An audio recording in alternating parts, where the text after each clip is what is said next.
حیات طیبہ میں یہاں ایک کھجور کا تنا ہوا کرتا تھا۔ نماز پڑھنے کے بعد رسول خدا اس تنے کا سہارا لے کر مسلمانوں سے خطاب کیا کرتے تھے۔ ایک مومن خاتون نماز کے لیے روزانہ مسجد میں آتی تھی۔ ایک دن اس خاتون نے آن حضرت سے کہا، یا رسول اللہ، آپ بوڑھے ہو چکے ہیں اور اب آپ نماز کے بعد کھڑے ہو کر خطبہ نہیں دے سکتے۔ میرا بیٹا بڑھئی ہے، اگر اجازت دیں تو وہ آپ کے لیے ممبر بنا دے گا اور آپ اس پر بیٹھ کر خطبہ دیا کریں گے۔ نبی اکرم صلی اللہ علیہ وآلہ وسلم نے اس کی پیشکش قبول فرمائی۔ عورت نے اپنے بیٹے سے کہا کہ وہ آن حضرت کا ممبر تیار کرے۔ اس نے آپ کے لیے ایک ممبر بنایا جس کی 3 سیڑھیاں تھیں۔ وہ بنا کر مسجد نبوی میں لے آیا اور آن حضرت کے خطبہ کی جگہ پر اسے رکھ دیا۔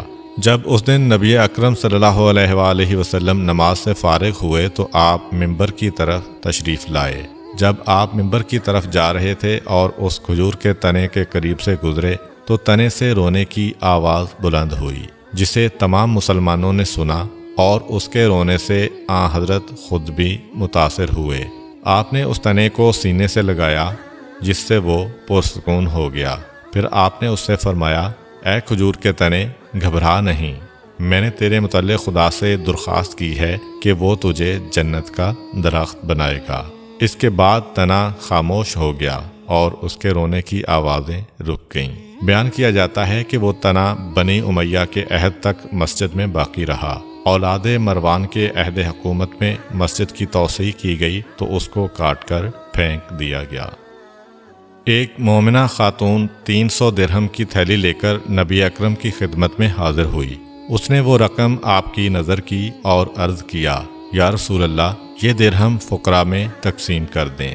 آن حضرت صلی اللہ علیہ وآلہ وسلم نے وہاں پر موجود ایک صحابی سے فرمایا، اس سے یہ تھیلی لے لو اور سونے کے یہ درہم زمین پر رکھ دو۔ صحابی نے وہ تھیلی لی اور خاتون کے سامنے اسے انڈیلا تو اس میں سے سونے کے درہم زمین پر گرنے لگے۔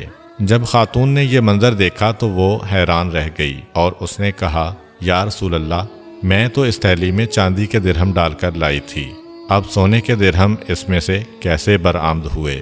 آن حضرت صلی اللہ علیہ وآلہ وسلم نے فرمایا، تعجب مت کرو، میں نے کہہ دیا کہ درہم سونے کے ہیں، اللہ تعالیٰ نے انہیں سونے میں تبدیل کر دیا۔ ایک مرتبہ ابو جہل اپنے ایک یہودی دوست کو ساتھ لے کر نبی اکرم صلی اللہ علیہ وآلہ وسلم کے پاس آیا اور بڑی بےہودگی سے کہا، محمد، تو کب تک ہمارے خداؤں کے خلاف جسارت آمیز باتیں کرتا رہے گا؟ اگر تو نے اپنی نبوت کے دلائل و معجزات پیش نہ کیے تو ہم تجھے قتل کر دیں گے۔ نبی اکرم صلی اللہ علیہ وآلہ وسلم نے فرمایا، جو کچھ تم چاہتے ہو عنقریب تمہیں دکھاؤں گا۔ ابو جہل نے اپنے یہودی ساتھی سے مشورہ کیا کہ بتاؤ محمد سے کس طرح کا معجزہ طلب کریں جس کے پیش کرنے سے یہ عاجز آ جائے۔ یہودی نے کہا، اگر تم نے زمین پر موجود کسی چیز کا معجزہ طلب کیا تو وہ اپنے جادو کے زور پر وہ معجزہ تمہیں دکھا دے گا۔ تم اس سے آسمانی معجزہ طلب کرو، کیونکہ آسمان پر جادو نہیں چل سکتا۔ ابو جہل نے کہا، محمد، اگر چاند کے 2 ٹکڑے کر دے تو ہم تجھ پر ایمان لائیں گے اور تیری بیعت کریں گے۔ نبی کریم نے ابو جہل سے وعدہ لیا، اس نے آپ سے پختہ وعدہ کیا۔ اس گفتگو کے دوران قریش کے 14 سرکردہ افراد بھی شریک تھے۔ انہوں نے بھی آپ سے یہی وعدہ کیا کہ اگر آپ نے چاند کے 2 حصے کر دیے تو ہم سب آپ پر ایمان لے آئیں گے۔ اس وقت جبریل امین خدا کی طرف سے آپ پر نازل ہوئے اور انہوں نے کہا کہ اللہ کہہ رہا ہے کہ ہم نے افلاک و نجوم کو آپ کے تابع کر دیا ہے، آپ جب چاہیں گے وہ آپ کے حکم کی تعمیل کریں گے۔ اللہ کا وعدہ سن کر آپ مطمئن ہو گئے اور آپ نے فرمایا کہ جب چاند مکمل جوان ہو کر بدر کامل کی صورت اختیار کرے گا تو میں اس رات یہ معجزہ پیش کروں گا۔ الغرض 14ویں کی رات ہوئی۔ اس رات حسب وعدہ پیغمبر اسلام صلی اللہ علیہ وآلہ وسلم کوہ ابو قبیس پر چڑھے۔ آپ کے ساتھ مسلمانوں کی ایک جماعت تھی اور دوسری طرف سے ابو جہل اپنے یہودی دوست اور مشرکین کے گروہ کو لے کر آیا اور وہ بھی کوہ ابو قبیس پر بیٹھ گئے۔ معجزہ دکھانے سے قبل آپ نے ان سے دوبارہ عہد و پیمان لیا کہ اگر چاند کے 2 ٹکڑے ہو گئے تو وہ آپ کی نبوت پر ایمان لائیں گے۔ پھر نبی اکرم صلی اللہ علیہ وآلہ وسلم نے اپنی مبارک انگلی سے چاند کی طرف اشارہ کیا تو چاند 2 حصوں میں تقسیم ہو گیا۔ نصف حصہ اپنی جگہ پر رہا اور نصف حصہ کافی دور چلا گیا۔ جبل حراء ان دونوں حصوں کے درمیان دکھائی دے رہا تھا۔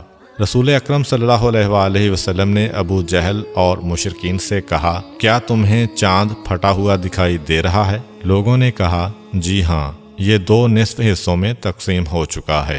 اگر آپ نبی ہیں تو اشارہ کریں، دونوں حصے یکجا ہو جائیں اور چاند اپنی پہلی حالت پر واپس آ جائے۔ آپ نے پھر انگلی کا اشارہ کیا تو دونوں ٹکڑے آپس میں مل گئے اور چاند ویسے دکھائی دینے لگا جیسے پہلے تھا۔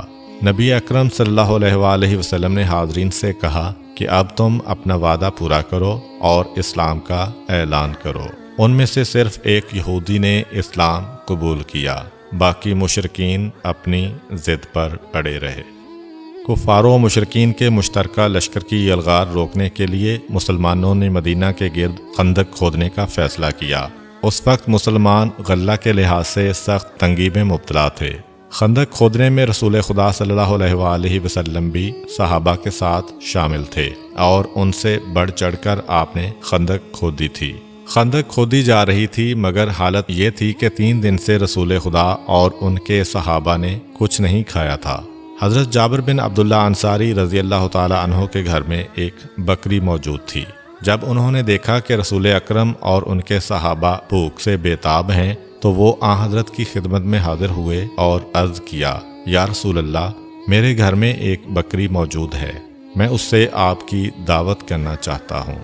آپ سے درخواست ہے کہ آپ میری دعوت قبول کریں اور میرے مہمان بنیں۔ آن حضرت صلی اللہ علیہ وآلہ وسلم نے فرمایا، جابر، اکیلا میں مہمان بنوں یا میرے ساتھ سارے صحابہ بھی تمہارے مہمان بنیں؟ اب جابر آن حضرت سے یہ کیسے کہہ سکتے تھے کہ صرف آپ اکیلے ہی تشریف لائیں؟ انہوں نے سوچا کہ اگر آن حضرت بالفرض صحابہ کو ساتھ لائے بھی تو چند ہی افراد کو اپنے ساتھ لائیں گے، کیونکہ وہ سن چکے ہیں کہ بکری ایک ہے۔ حضرت جابر نے عرض کیا، یا رسول اللہ، آپ اپنے صحابہ سمیت تشریف لائیں۔ اس وقت 700 افراد خندق کھودنے میں مصروف تھے۔ آن حضرت نے منادی کو بلا کر فرمایا کہ تم لوگوں میں اعلان کر دو کہ وہ جابر کے گھر چلیں اور وہاں چل کر کھانا کھائیں۔ حضرت جابر اپنے گھر آئے اور اپنی بیوی سے یہ سارا ماجرا بیان کیا اور کہا، اتنے زیادہ افراد کو ہم کیسے کھانا کھلا سکتے ہیں؟ بیوی نے کہا، کیا تم نے نبی کریم کو اپنی حیثیت سے آگاہ کیا تھا؟ جابر نے کہا، جی ہاں۔ بیوی نے کہا، پھر تمہیں فکر کرنے کی کوئی ضرورت نہیں ہے، رسول خدا بہتر جانتے ہیں کہ انہیں کیا کرنا ہے۔ الغرض جابر کی زوجہ نے گوشت پکایا اور اس میں شوربہ کچھ زیادہ ہی رکھا اور کچھ روٹیاں پکا لیں۔ دوپہر ڈلے آن حضرت سینکڑوں صحابہ کو لے کر حضرت جابر رضی اللہ عنہ کے مکان پر آئے۔ آپ حضرت جابر کے گھر میں داخل ہوئے جہاں تنور جل رہا تھا۔ آپ نے اس میں اپنا آب دہن ڈالا اور حضرت جابر کی زوجہ سے کہا کہ روٹیاں علی کے سپرد کر دو۔ حضرت جابر برتنوں میں شوربہ ڈالتے گئے اور رسول خدا برتن لے کر صحابہ کو دیتے گئے۔ خدا نے کھانے میں برکت عطا کی اور تمام صحابہ نے پیٹ بھر کر کھانا کھایا۔ جب 700 افراد سیر ہو کر روانہ ہوئے تو حضرت جابر رضی اللہ عنہ کہتے ہیں، میں نے ہانڈی میں جھانک کر دیکھا تو وہ جوں کی توں گوشت سے بری ہوئی تھی اور یوں محسوس ہوتا تھا کہ اس میں سے کسی کو بھی کچھ نہیں دیا گیا۔